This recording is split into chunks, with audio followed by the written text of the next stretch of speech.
Tesla's gigantic Gigafactory 1 in Sparks, Nevada has been able to churn out battery packs for the company's groundbreaking line of electric vehicles at the rate of around 5,000 a week for some considerable time now. In terms of sheer volume, that puts Elon Musk's operation in a stronger position than all other rival electric car companies put together. This is an important factor in the company's soaring share price, and by extension, Musk's world-beating bank balance. So how on earth are they accomplishing it? And how much quicker can Elon Musk's groundbreaking firm potentially go? Today, we're donning our hard hats for a look behind the scenes at exactly how Tesla built batteries so fast. Elon Musk has made no secret of the fact that one of the main stumbling blocks he faces on his way to weaning humanity off the internal combustion engine is the quality and capacity of the batteries his cars use. Making a car run on electricity is easy enough, apparently. But storing enough precious juice on board to make owning an electric car a comparable or even superior proposition than regular gas guzzlers has thus far proven elusive. And while other aspects of technology, most notably microchips and integrated circuits, have become exponentially more powerful and compact over time, battery tech has lagged behind, in both technical sophistication and the sheer ability to deliver and manufacture units at scale fast. One way Elon Musk and Tesla have managed to ramp up battery production is by bringing battery manufacture under the same roof as his other automotive activities. For now, and over the next few years at least, Tesla works in partnership with Japanese electronics firm Panasonic, an old hand in the battery business. But rather than sending away to have batteries manufactured at a Panasonic plant, Elon Musk cleverly insisted Panasonic bring its production lines to the Tesla Gigafactory. This obviously has the benefit of nigh on eliminating stubborn shipping delays, but also, thanks to Musk's not inconsiderable resources, gives the battery design process space to breathe, in quite literally the largest building on planet Earth. Vast apparatus like the cathode press or cathode rollers fit comfortably in the mammoth facility, with plenty of scope to scale up, for instance, the cell aging process. Cell aging, since you ask, is an essential part of the battery cell manufacturing process. When a cell first rolls off the production line, it's entirely useless from a chemical standpoint.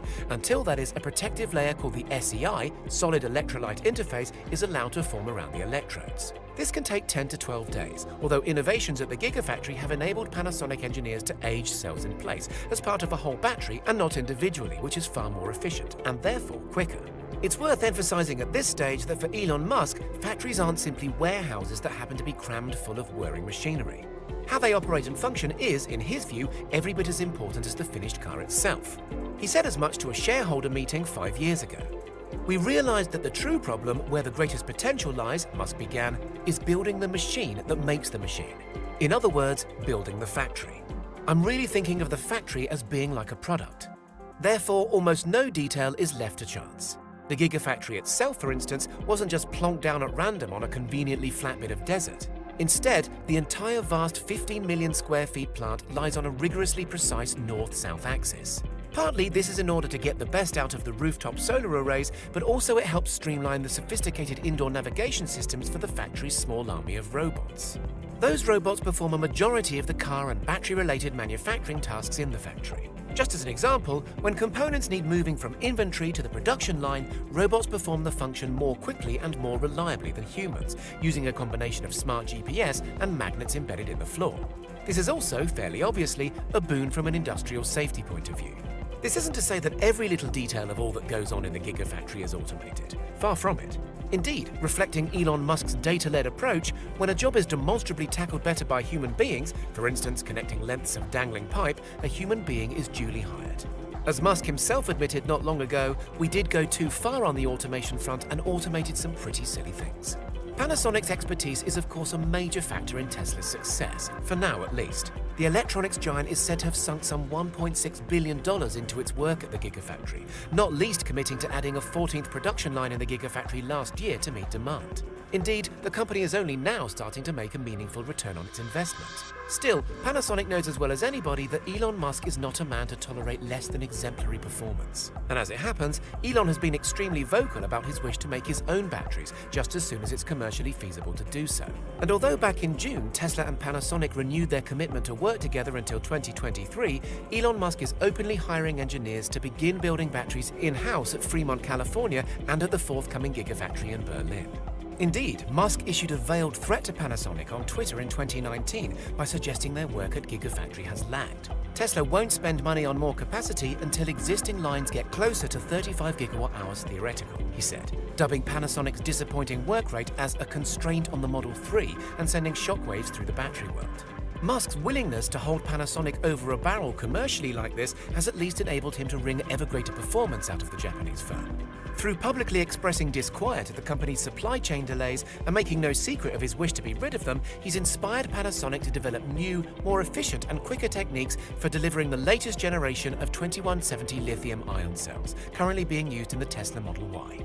Denser, more efficient batteries like these, which largely supersede the older 18650 batteries Tesla previously used, is key to Tesla's vision of making electric cars even more efficient, quicker out of the factory, and crucially more affordable over the coming years. Elon Musk's very public, very ambitious claims, like his promise to deliver a $25,000 ticket price Tesla in the next couple of years, certainly serves to keep Panasonic's wits sharp and their production methods lean. As ever a man with his eye on the horizon, Elon Musk also looks forward to an era when rare, ethically problematic materials like lithium, and especially cobalt, can be eliminated from Tesla's manufacturing processes altogether.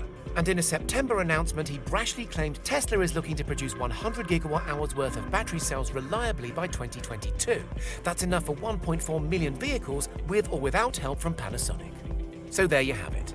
Tesla builds batteries so fast by housing as much of the process as possible under one smart roof, and replacing fallible human hands with robotics, but only where appropriate. That and aggressive tactics with commercial partners, plus outrageously ambitious public targets that Elon Musk's deservedly massive ego demands he meets.